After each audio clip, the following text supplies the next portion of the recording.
Artificial intelligence has automated the repetitive tasks that once defined a beginner's daily workload. Development teams are running leaner, prioritizing immediate output over growing headcount. Because of this shift toward efficiency, the long, expensive onboarding periods companies once provided for beginners are disappearing. Most teams no longer have the bandwidth to teach the basics from scratch. To break into the industry today, you have to look, act, and think like a mid-level professional the moment you step through the door.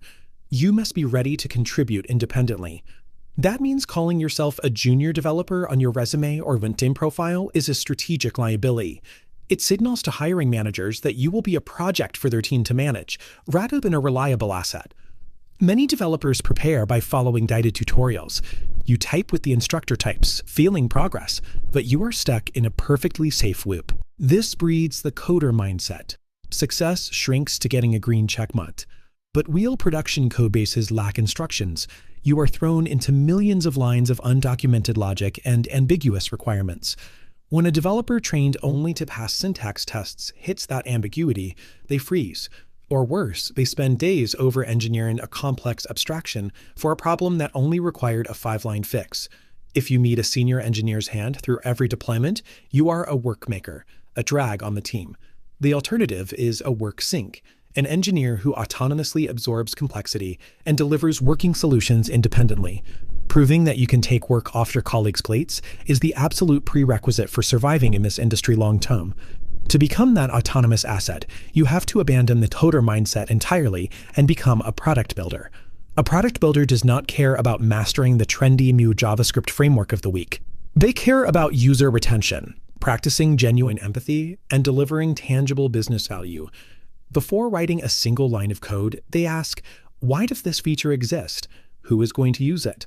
What pain point does it solve? Even the most elegant code fails if it doesn't solve a business problem. Aligning your technical execution with actual product goals makes you truly indispensable. Being an autonomous work sync doesn't mean working in total isolation or never asking for help, but it means changing how you ask. When you hit a wall, use a structured approach. Clearly state the problem, list the documentation you've read, and propose a potential next step. By leading with what you've done to solve the issue, you show your instinct is action. This protects senior engineers' time while getting you the exact guidance needed to move forward. This type of effective communication is driven by emotional intelligence.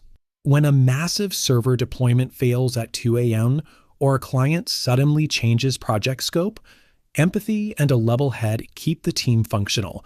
It allows you to look at a code review filled with red ink and see a proactive mentoring session on scalability rather than a personal attack.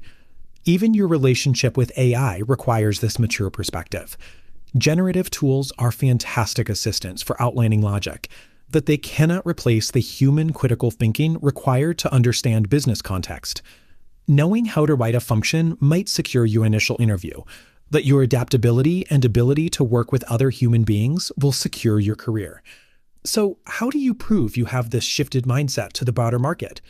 First, you have to realize that a portfolio full of generic weather trackers and to-do apps is practically invisible to hiring managers. Instead, you need to build interactive applications that solve a real user problem. Pick a specific technical niche, like front-end accessibility or cloud security, and build something that proves a deep understanding of that domain. You should also document your entire process. Writing technical articles breaking down how you solved a tough architecture problem proves you can communicate complex ideas clearly. Over time, a consistent blog acts as a living resume. It broadcasts your authority and shows the entire developer community that you are actively engaged in your craft. The first step is simple. Remove the word junior from your professional branding today. Stop chasing every fleeting framework that trends on social media, and start prioritizing the deep, underlying fundamentals of software architecture. Embrace the messy human complexity of your team's environment. When you are assigned a ticket, own that problem from the first line of code all the way through to the final user experience. When you master that end-to-end perspective, you stop being a risky investment. You become a reliable engine for the business, clicking perfectly into place and evolving into the senior leader companies are desperate to hire.